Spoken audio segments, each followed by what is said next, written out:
guys, my name is Jillian and today I'm going to be showing you how to properly halter a horse and walk him around in a halter. So today I'm going to be showing you guys with my horse Bud. I don't know if you guys can see him. I still don't know if you can see him or not. Yeah, there he is right there. You guys saw him. Okay. The things that you'll need when haltering a horse are a lead rope. Preferably one that's like about this length. It's pretty long, but it's also not too short. You don't want one that's really short. You want one that can fully go over his neck. And then you want a halter. It can be a nylon halter like this, or it can be the what they call like the string ones or whatever. And you just want to make sure before you ever go near your horse that all the equipment you're going to put on him first is in really good condition. Nothing's going to break or snap. So you want to make sure that it's properly hooked onto the ring down here. You want to make sure that this buckle is fully strapped or fully buckled, and you want to make sure that either this buckle or this throat latch down here is unbuckled, depending on which way you're going to put it on your horse. I'll show you both of those. You want to make sure that nothing's breaking and stuff like that. So first of all, I'm going to go get my horse and bring him here. So I'll be right back. Another thing is when you're bringing or going to get your horse, you never want to scare him. So, for example, you could call his name from about this distance so that he knows that you're coming, because if you come up to him and you're this close away from him and then you call his name, you could really scare him and he could buck or rear or run away from you, and that would be very dangerous. So you always want to make sure that even if your horse doesn't look at you, you're still calling his name so he can hear you and he knows that you're coming. So I'll be right back. Bud! Hello, sweetie. Come here.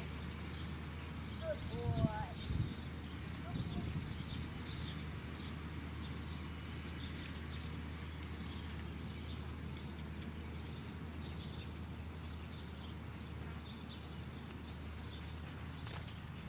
Okay, so as you guys can see, I haven't even put his halter on yet, but what I am bringing him here by is just my lead rope. And so what you're going to want to do is when you have your horse, and without him walking away, I have all my stuff intact. So what you're going to do, stop moving, is you're going to take your lead rope and you're going to put it around his neck. You never want to put it really low on his neck, because if you were to try to walk him like this, he wouldn't really come. It'd be a lot harder to get him to move, whereas if I had it up here,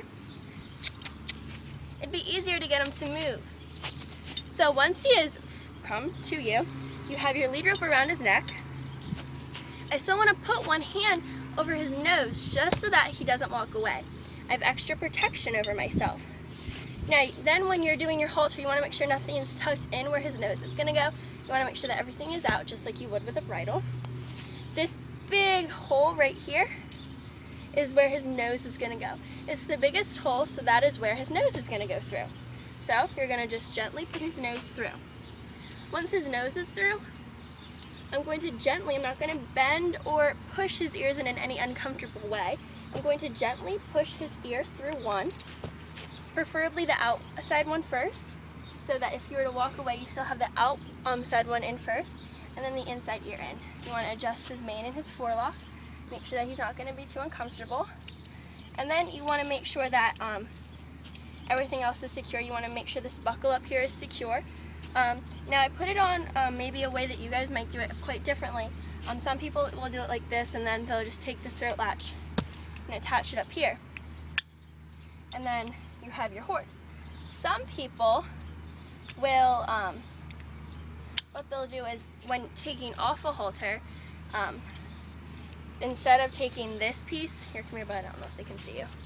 Come here. Where instead of taking this piece off, they'll just unbuckle this whole thing. And to do that, you would just undo it like a regular, oopsies. You would just undo it like a regular halter and push up, and it would come down, and it would come off of his nose. So this way, if we were to get him out of the field, I would have my lead rope over his head. Stop it. Okay, and then the same thing goes, I would, instead I would have this buckle undone, Hey, come here, stop moving. I'd have this buckle undone, and I would do the same thing. And this piece, this throat latch would be through. Now I would just put the big piece through his nose again. Okay, and then I would take this buckle and bring it up here, and gently, I'm not going to flip it over his head, I would just nicely put it across, bring it down, adjust his forelock, put it through that first hole, and buckle it up as high as you need it to be. So just like so, tuck it back through its keepers, take your lead rope off, and now you have haltered your horse. Now I'm going to show you guys what it looks like to just walk your horse in a halter. Hey, back up, stop. He wants to say hi. So when you're walking your horse around, first of all here, back up. You want your hand to be under this chin strap right here. So you want it to be under here, and that's where you want to hold. You're going to take the excess of your rope and put it in your other hand, like this. You never want to take a rope and wrap it around, because if you were to pull, it would pull tight on your hand and it would really hurt. So again, you have your hand under your under the little loop, and you just take the excess rope, put it in your other hand. So to get your horse to walk, you kind of want to pull him towards wherever you want to go, but you never want to have too much pressure. So if I show you what it looks like, what I would do is I would just ask him to walk and pull a little bit on it. So I say, come on, bud, and I would just pull.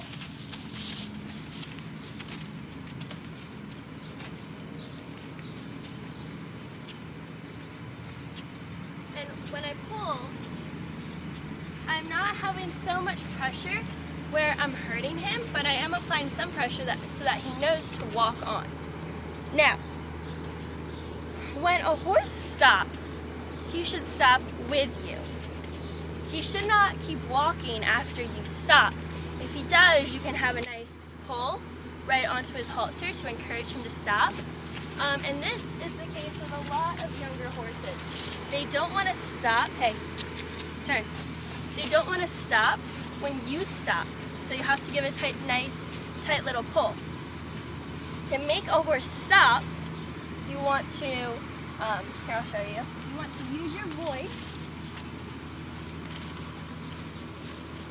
So you'll be walking, walking, walking, walking. You'll say, whoa. And when you say that in a deeper voice, it's telling them to stop. What I also did when I told him that was I gave him a nice pressure right here on his halter, and I kind of pulled back. You don't want to pull back so hard that you're asking him to back up, because then he's not going to know what you're asking him, but you want some sort of a tight pull, but not too tight. And then he stops at about right here. Now, if a horse stops when you're all the way back here, it can be quite dangerous because they have such a big body. If they're to whack you with their big body, it would hurt so much more than them just whacking you with their face. Now, you can also ask a horse to go left and right in a halter. Now, all turns, if possible, should be made by pushing the horse away from you, because it's much easier and safer to push a horse away than to pull a horse towards you. Just this, because they have such a big body, it would hurt you. So what you would do is to turn a horse to the right, which would be your left, you would push them away, okay? And I'll show you this better. Now, to push a horse going to the right, which would be your left, you would take them and push them this way, and they would walk. Now, to take a horse to the left, which would be your right, I would, it's kind of hard doing it this way because you want to pull them towards you to get them to come this way. But what you would do is you would just take your right hand and push it out more, but still ask him to walk on. So he's away from you, but he's still going the way that you're asking him to. This way, it's so much safer to do it like this rather than to go like this and have him walking like this, because that could put me in so much more danger. Now, since he's being such a good boy, I'm just going to show you one more thing, and that is how to back up a horse in a halter. And to do this, it's quite easy. You're just going to have your hand right under here like you would if you were just leading him around, and you would pull towards right here on the middle of their chest. Yes, so you would just tug, say back up, and then they would back up, and then you tell them that they were a good boy. So that is basically just the basics of haltering your horse and how to maneuver them around specific things. If you're still having trouble with this, you can definitely talk to one of your trainers, or I know with some of our lesson girls we set up obstacle courses and they have to like lead their horses around and everything. So that is the basics of haltering your horse and how to do basic maneuvers with them. So thank you so much for watching this video, and thank you for watching.